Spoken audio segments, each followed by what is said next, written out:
Bienvenue dans La Gestion c'est canon, le podcast de Gestine qui explore l'univers passionnant de la gestion locative.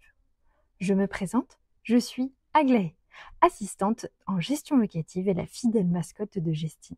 Retrouvez-moi dans chaque épisode pour des discussions animées, des conseils pratiques et des moments où la gestion devient tout simplement canon. Allez, c'est parti. Bienvenue dans ce deuxième épisode. Je suis avec Aurélie Mérivel, la cofondatrice et présidente de Gestine. Bonjour Aurélie. Bonjour Aglaé. Donc comme je l'ai dit, tu as cofondé Gestine et ce en 2006. À cette époque, tu avais la conviction et l'envie d'offrir de nouvelles opportunités aux professionnels de l'immobilier. Aujourd'hui encore, et près de 20 ans après la création de l'entreprise, tu crois fermement que la gestion locative est une belle manière de se diversifier et de développer son activité. Tu viens dans cet épisode nous parler de rentabilité, Tout à fait. celle d'un service de gestion, et ce, sans filtre. Je te propose de commencer ce sujet en parlant d'investissement. Peux-tu nous dire quels sont les investissements incontournables pour se lancer en gestion ? Alors, tout dépend de la façon dont on se lance dans cette activité. Pour une agence immobilière, il y a en fait deux façons de démarrer la gestion locative. La première possibilité est de démarrer un service de gestion en interne, ce qui nécessite pour l'agence d'être titulaire d'une carte professionnelle gestion et donc de souscrire une garantie financière, une assurance RCP, mais également d'investir dans un logiciel, de recruter de nouveaux collaborateurs et également de les accompagner, de les former régulièrement.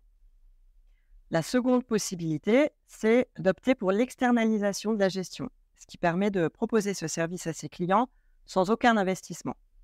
Toute la partie juridique, administrative et comptable est externalisée. Aucun frais de fonctionnement n'est à prévoir. Ce qui permet à l'agence de se concentrer sur sa relation client tout en bénéficiant de conseils de gestionnaires experts en gestion locative. Très bien. Donc, deux options s'offrent à nos professionnels en immobilier. Et donc, est-ce que ce sont des investissements considérables pour eux ? Alors, l'activité de gestion locative non déléguée, c'est-à-dire gérée en interne, n'est rentable qu'à partir d'une centaine de lots.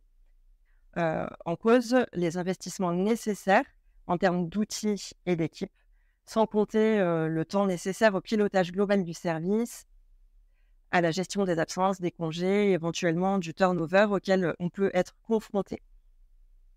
Il faut savoir qu'un gestionnaire qualifié en interne représente un effort financier pour l'agence d'au minimum 40 000 € par an. Il s'agit là du coût employeur.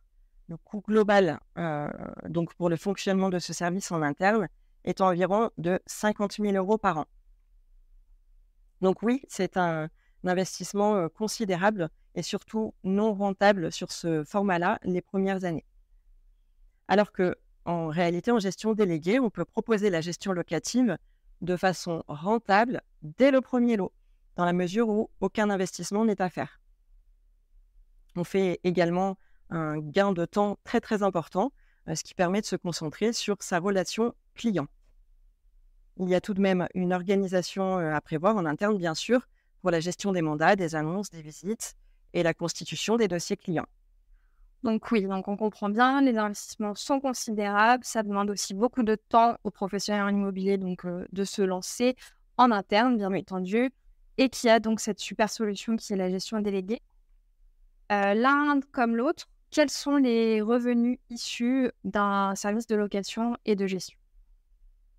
Alors, les revenus issus d'un service de location et de gestion sont en fait multiples. Ils ne sont pas seulement liés directement aux revenus issus de la gestion locative, du portefeuille de gestion, puisque en réalité, les activités de transaction et de gestion jouent ensemble un rôle de vase communicant, ce qui permet d'accroître le chiffre d'affaires de chacune de ces activités.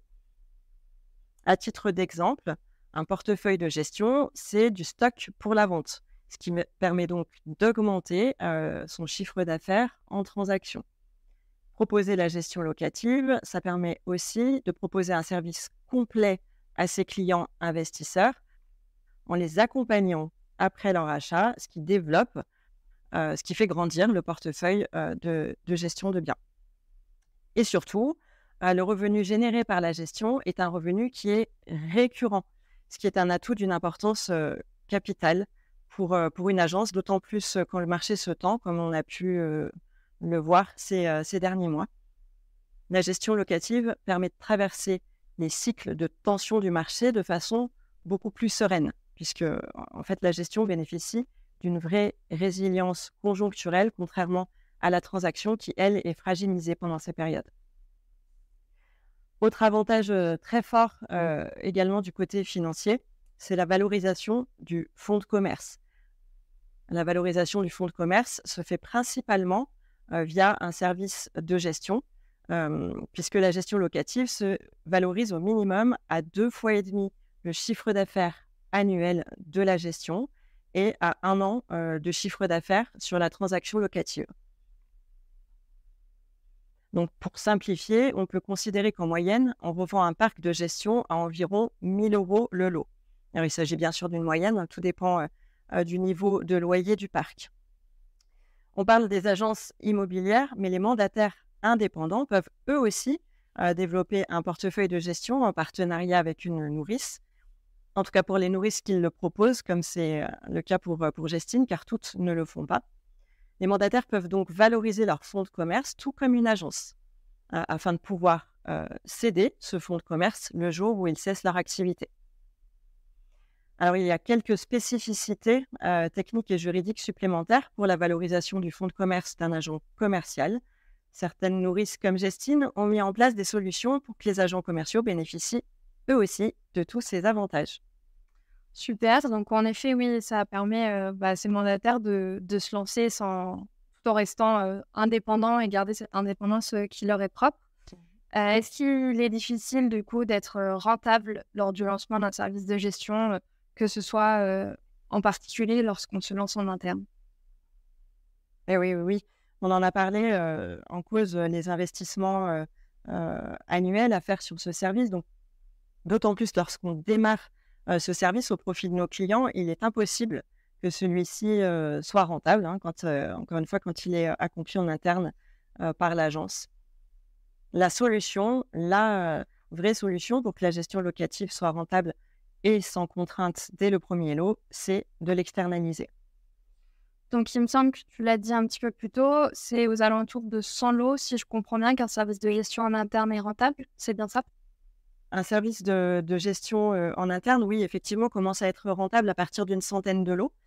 Mais il reste bien moins rentable, ce service de gestion développé en interne, qu'en externalisant ce service. Je m'explique avec un exemple.